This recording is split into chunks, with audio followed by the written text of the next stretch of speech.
Greetings to you all. Welcome to Class 9, Unit 4, 17 Oranges.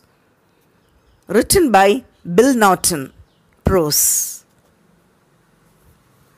In the story 17 Oranges, let us see if the narrator is able to cleverly manage a tricky situation or not. Oranges! I was fond of them. I used to eat them all day and every day. But one day, a policeman found 17 oranges hidden away in my pockets. He locked me up, and I have never eaten an orange again. I want to tell you the story. I was driving a little pony and cart for the Swift Delivery Company, and I often went in and out of the docks. I was not really a thief, but I usually left the docks with something under my apron. I had made the apron myself, and it was a big one.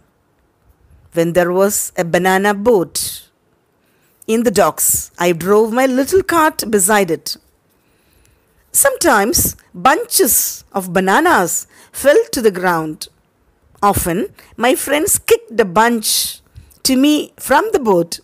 I always picked up the bananas quickly and hid them under my apron. Then I spent the rest of the day eating bananas. I liked bananas, but I like oranges best of all.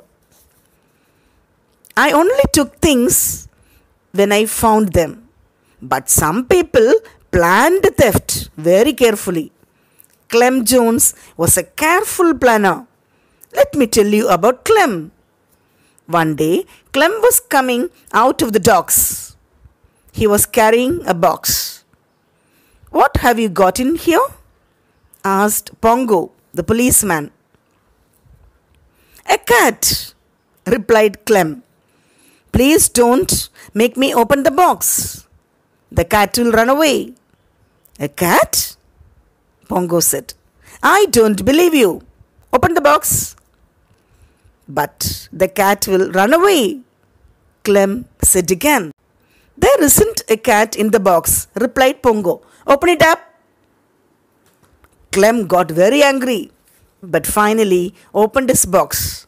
Out jumped a ship's cat. The cat ran back into the docks. Clem ran after the cat. He was shouting angrily.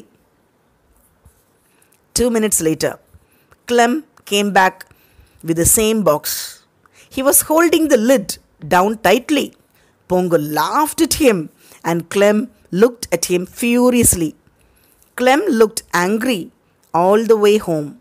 Then he smiled. He opened the box in the kitchen and took out a large Dutch cheese. That was Clem's story. But I was not so lucky. Pongo the policeman caught me red-handed because my apron string broke. He noticed that my trouser pockets were somewhat bulging. "Hey, wait a minute!" Pongo shouted. He caught me by the collar, took me into his cabin nearby, and looked into my pockets. There were 17 oranges. Pongo counted them and placed them carefully on the table. "Too many people are stealing from the docks," Pongo said. "You have stolen these oranges and concealed them in your pocket. Have you anything to say?" I said nothing. I was very frightened, but I kept quiet. I had read a lot of detective stories to make the mistake of blabbing. Anything you say may be used as evidence against you. I knew that the best plan was to say nothing. "So, you won't say anything," said Pongo. "I am going to bring another policeman. He will be a witness against you when I bring up this case in the court. Pongo left the cabin and locked the door behind him. I was very worried. I looked at the walls. I looked at the door. I looked at the 17 oranges. And I looked at the apron with its broken string. I will lose my job, I thought. Perhaps I will go to prison. What will my father say? What will my father do? I almost gave up the hope of escaping from the trouble. I was locked in the cabin and the oranges were on the table. Pongo had gone to bring a witness. I was in trouble. Oh my God, I said. What can I do? Eat the oranges, said a voice in my head. Eat the evidence. Eat them? I asked. Yes, said the voice in my head. Eat them and the evidence will be gone. Be quick, eat them all. I thought for half a second. Then I took an orange. I peeled it and put it in my mouth. Soon, only the pips were left. You have to swallow the pips too, said the voice in my head. You have to swallow the pips and the peel. You have to swallow all the evidence. Yes, of course, I said. I swallowed the pips and put some of the peel in my mouth. Don't eat it, said the voice. There isn't time. Swallow it. Be quick. Swallow it. I took a small knife from my pocket and cut the oranges into large chunks and swallowed the pieces of oranges one after the other. There were still 3 oranges on the table when I heard Pongo outside. I stopped. My stomach was nearly full. Be quick, swallow them, said the voice in my head. I was lucky. Pongo and the other policemen had seen some carts at the dock gate. They went and talked to the drivers. This gave me a few more minutes. I must swallow all the oranges, I thought. Only 3 left. I swallowed the first one and then the second one. Suddenly, the door began to open. I went through a great deal of struggle and finally managed to finish off the last piece of the last orange. Pongo and the other policeman walked in. This is the thief, Pongo said. I caught him with his pockets full of oranges.